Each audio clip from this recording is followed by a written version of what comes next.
What's up again, guys? Brian here at 3TR, and this is my spoiler review for The Amazing Spider-Man 2.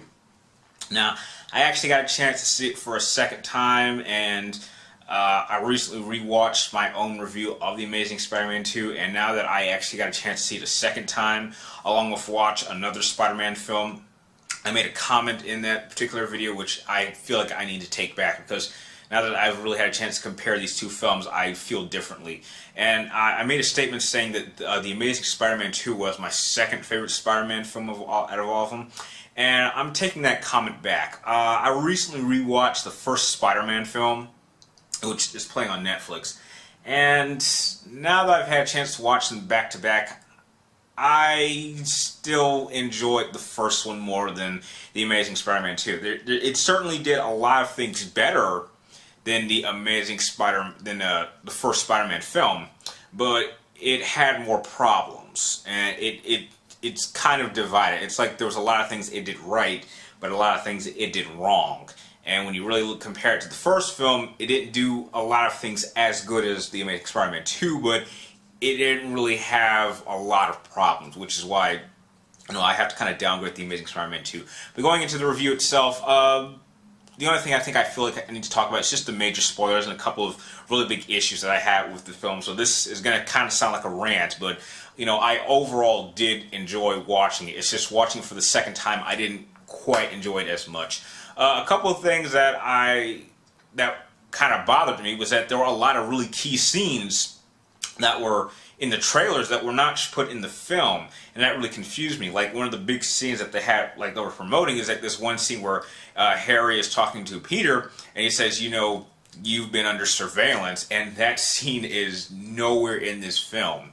And as I'm sure a lot of people would agree, I think Sony really dropped the ball on showing so much of the key scenes in its promotional trailers. I mean, I understand that you need to have what we like to call money shots, like, reasons for the audience to want to go see your movies in theaters. Like, you want to know, like, what's the rest of that scene? How does that entire scene play out? But, they've shown so much. You pretty much have a good idea of how these scenes are going to play out, and I think that's a bad thing.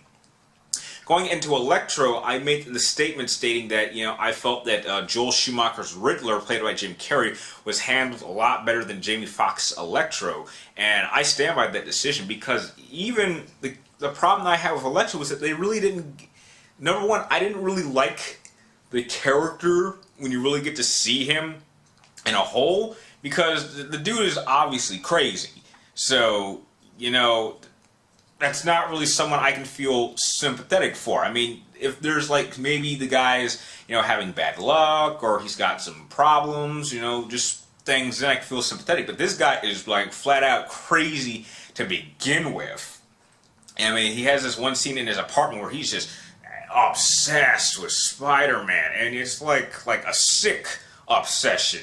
And he starts singing happy birthday to himself and talking to himself, and he has all these socially awkward moments. I mean, he has one conversation with Spider-Man, and he thinks that, oh, he's my friend. You told me I was your eyes and ears. I'm like, dude, relax. I mean, you're blowing this way out of proportion. I mean, it's kind of the same thing that maybe an obsessive fan would have, like, with a popular celebrity. Like, if you got to meet them once and they're just passing by, saying, oh yeah, if you write to me, I'll write back, and then they never write back, and then the guy just loses it.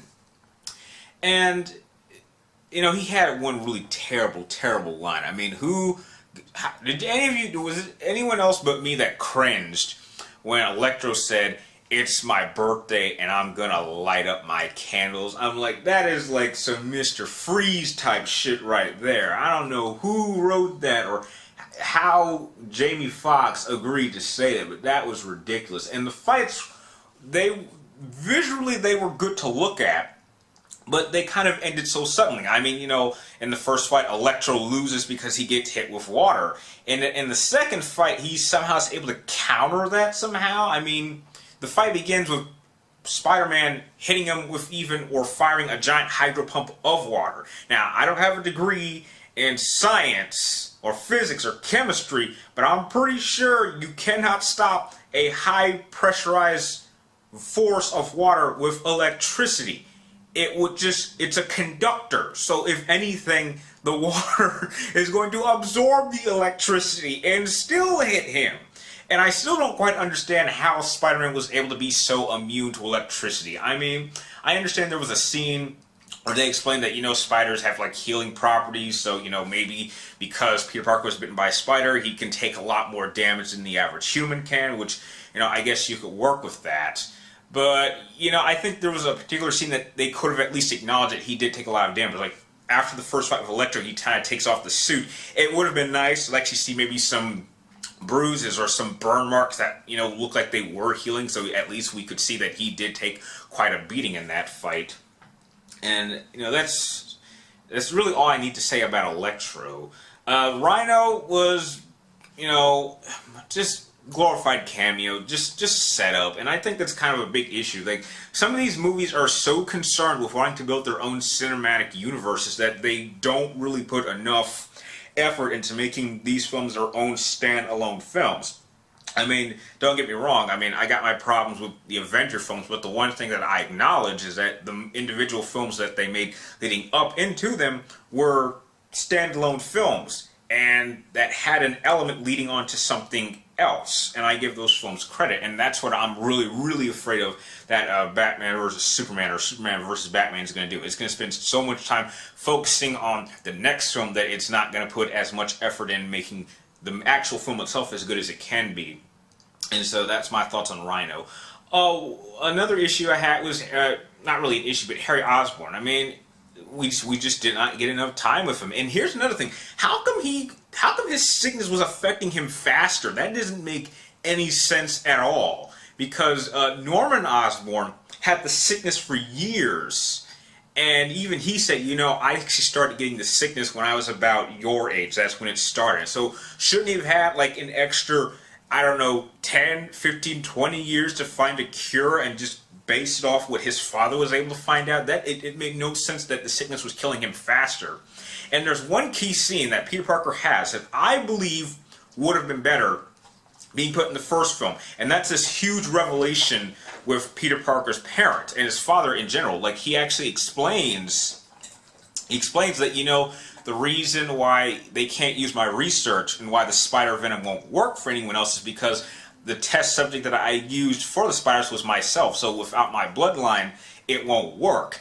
That would have been good information to know in the first film. And Peter could have shared that. Like, if he had found out in the first film that, without my blood, it won't work on you, Harry. And maybe if he had actually shared with Harry and say, hey, I found this video of my dad explaining why the venom is not going to work for you and why Spider-Man's blood will not help. And, personally, if it was me, I think I would have told Harry that I was Spider-Man to begin with. That's if me and Harry were, like, really close friends. Not, I haven't seen you in 10 years. But that's just me. I think that would have been really good information. No, he could have actually explained that, my blood will not help you. This venom will not help you. And maybe, they could have had more time to find a cure. I still think that maybe it was a little bit soon to turn Harry into the Green Goblin, but that's just me. And I think the last thing that I'll talk about is just the death of Gwen Stacy. Some of you know, if you've seen my top 5 favorite comic book novels, you know that particular storyline is my favorite. And how they handled it, I thought was really unique. I just felt that Gwen Stacy really did nothing to try to prevent that. I mean, as I did find it really interesting that Goblin figured out that Peter Parker was Spider-Man when he shows up at the final fight scene and Gwen's standing there and she's standing with Spider-Man and he kind of puts the piece together and says, wait a minute, why would she be here? It's like, oh, so you're Spider-Man. I was like, okay. That made sense. I thought that was a really, really clever scene. And when she's just hanging there, when Spider-Man is like holding her with the web, I mean, she didn't try to, move her body weight, try to move to the side. It just seemed like she really wasn't trying to save herself. And I did like the scene where he's firing the web when she's falling. And the web actually kind of turns to a bit of a hand when it tries to reach her. And I thought the effect of the back of her head hitting the ground was really effective. I mean, that's not quite the way she actually dies. I mean, if you haven't read the novels, what happens is that he accidentally grabs her foot, and the force of the automatic, sudden stop actually snaps her neck. So it's really his fault that she died, in which they kind of changed it so that, you know, it was just a matter of he just couldn't get there. The web didn't get to her in time, so they kind of switched it up a little bit. So I still think the novel's death was certainly a lot better than how they killed her here, but I still thought it was an effective scene. And, you know, hopefully it'll play a big part in the future Spider-Man films. I'm just really curious how they're going to handle the Sinister Six. I mean, like, are we supposed to be rooting for these 6 villains? What are they going to be doing? Or is it just going to be them trying to build the team together? Because I'm telling you right now, I can't imagine seeing Spider-Man fight 6 villains at one time. Spider-Man would get his ass kicked. I mean, that would be the equivalent of seeing Batman take on 6 villains by himself. I mean, he can take on any villain one-on-one, but if you're telling me, like, if Batman is going to take on, let's say, Joker, Killer Croc, Mr. Freeze, Bane, Poison Ivy, and, I don't know, Deathstroke, Batman would lose.